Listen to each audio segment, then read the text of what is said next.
جس ملک میں ناانصافی ہو، جس ملک میں ظلم، جور اور جبر روا رکھا جاتا ہو، وہ ملک کبھی بھی آگے نہیں بڑھ سکتا. وہاں کبھی بھی سکون اور کبھی بھی طمانینت نہیں آ سکتی. وہ ملک کبھی بھی اپنے پاؤں پہ کھڑا نہیں ہو سکتا جہاں انصاف کا دور دورہ نہ ہو. آج کل کہا جاتا ہے سستا انصاف.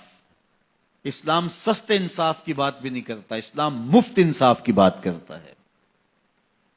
ہر شخص کی دہلیز تک انصاف پہنچے. اور اسلام نے انصاف کے تقاضوں کو اس انداز سے پورا کیا کہ میرے اور آپ کے آقا و مولا کے دور ہمایوں میں بنو اسود کی ایک خاتون چوری کر لیتی ہے اور اس کے ہاتھ کٹنے کا حکم ہوتا ہے، تو حضرت اسامہ بن زید رضی اللہ تعالی عنہ کے ذریعے سے حضور سے سفارش کی جاتی ہے کہ یہ قبیلہ نیا نیا اسلام لایا ہے، ان کی خاتون کا ہاتھ کٹ گیا تو کہیں یہ اسلام سے ہٹ نہ جائیں، تو کوئی نرمی برت لی جائے. تو حضور بلال حبشی کو ممبر بچھانے کا کہتے ہیں. لوگ جمع ہو جاتے ہیں تو آقا کریم ممبر پہ جلوہ افراز ہوتے ہیں اور فرماتے ہیں تم سے پچھلی امتیں اس لیے ہلاک ہوئیں کہ امیر اور غریب کے لیے الگ الگ انصاف کے تقاضے تھے ان کے ہاں. فرمایا میری شریعت میں ایسا نہیں ہوگا. اور پھر ایک تاریخی جملہ میرے حضور نے ارشاد فرمایا کہ اگر میری بیٹی بھی چوری کرتی میں محمد اس کا بھی ہاتھ کاٹتا.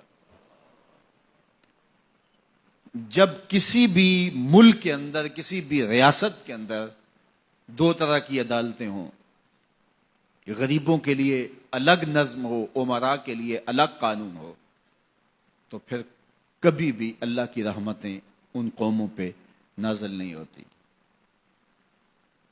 آج تو جیل کے اندر بھی الگ الگ خانے موجود ہیں، تھانوں کے اندر بھی غریب مار دیا جاتا ہے، اس کی کھال ادھیڑ دی جاتی ہے، وہ اونچا سانس نہیں لے سکتا، اور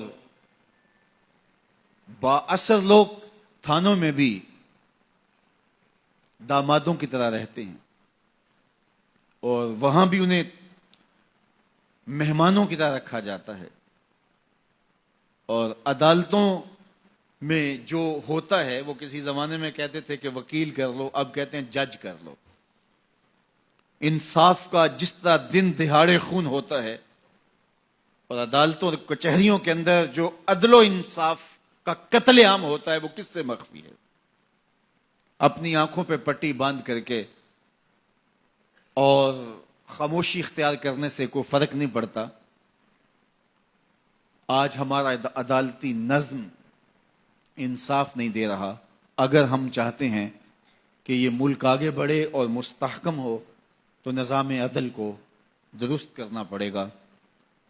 عدالت کے اندر خلیفہ وقت بھی کھڑا ہوتا تھا اور ایک ذمی بھی کھڑا ہوتا تھا اور اس ذمی کو پتہ ہوتا تھا کہ میرے ساتھ ناانصافی نہیں ہوگی، تو معاشرہ پرسکون ہوتا تھا.